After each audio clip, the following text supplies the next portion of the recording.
Amazon rethinks office plans, adding more flexibility. We're starting to see a continuation of a trend that we've been talking about for a few weeks now, which is the bifurcation of the workforce and the bifurcation of companies by function and by decision or by lifestyle, you'd say, around whether they can work at home or whether they want to return to the office. And seeing a company like Amazon have to continually change its strategy or its tactics around whether they want everybody back in the office or whether they want everybody remote is a great kind of movie, for so to speak, to watch for those of us in employer brand or practitioners in HR or marketing, in what we need to think about when it comes to the employee experience. Amazon, of course, is at a scale that few, if any, companies are at in terms of their decision making around how many people a decision affects. But it's important. So just to kind of frame the argument. So with remote work and the changes to the workforce that dynamic has brought about, we're seeing functions in an organization that require more collaboration. In my mind, I think marketing or anything creative or anything like that, it's a lot harder to execute at the same level unless you've got very strong systems in place that you could have when everybody was in an office. And so the remote environment hasn't been conducive to great work, I'd say, for a lot of firms on the creative side or on the collaboration side. The remote dynamic, of course, also affects people lifestyle-wise. So you think of someone's life cycle, for example, their career and whether they have family or things like that.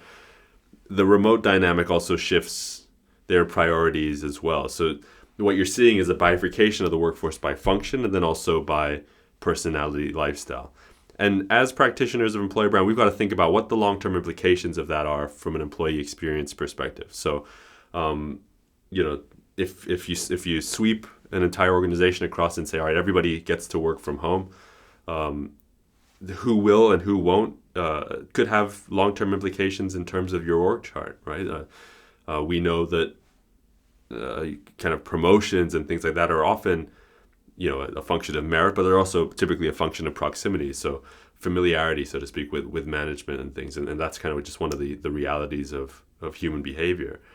And you then will think that then people who decide to show up to the office, if the management and directors and things are in the office, are going to have a distinct advantage over those who only ever appear over remote or Zoom call.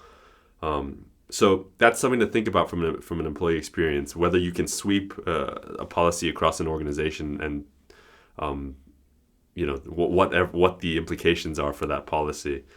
There's an interesting dynamic, and I hadn't seen it verbalized this way before, but in this article in the Wall Street Journal, and Andy Jassy, the CEO of Amazon, is quoted as saying that one of Amazon's big kind of decisions or tactics over the last 18 months has been to allow people to work wherever they want to work. So essentially, in a remote world, you can live and work wherever you want within the country of your employment, with the caveat that if you need to be in the office within a day, you need to be able to get to the office with a day's notice. And I hadn't seen that before, but it's, I think, an interesting tactic and an interesting way to execute a remote idea or a remote workforce dynamic. And that's one that I think is actually quite a good idea, especially when you think of client work or even the collaborative side.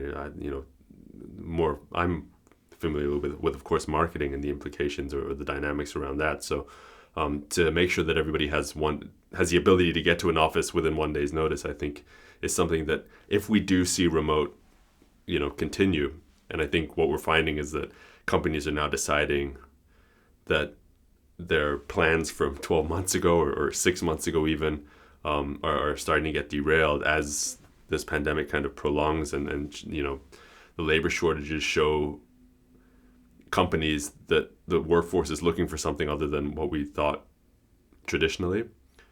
So there's something there around workforce flexibility, but with accountability, and I think that's a decent idea. But going back to the original point of the video, the employee experience is what we've really got to think about when we think about,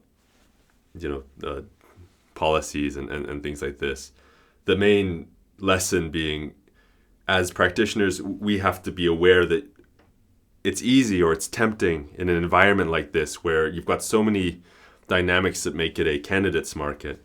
And to when you're sitting kind of at the organizational level to think, okay, well, what can we do to attract workers to our organization? What are the quick things that we know are going to make people happy that are here? How do we improve our retention and make sure that we're retaining the talent that we have?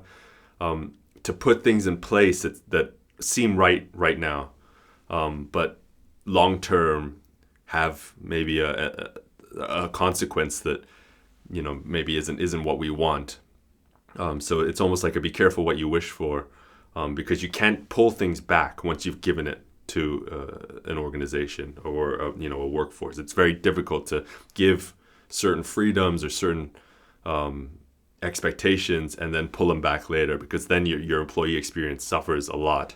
And then, of course, once your employee experience suffers, that drags out into probably the candidate experience, and then your entire employer brand starts to suffer as a result of inconsistency. So it's important with anything employee experience related that there's a level of consistency, and to drive consistency as employer brand practitioners, we have to be aware of the long-term implications of short-term tactics. And it's really fun to see kind of all these behemoth companies kind of flip and flop around what they need to do or what they want to do with their workforces, because we then can learn how to apply these to our organizations, and see kind of what to do and what not to do in the short term and the long term.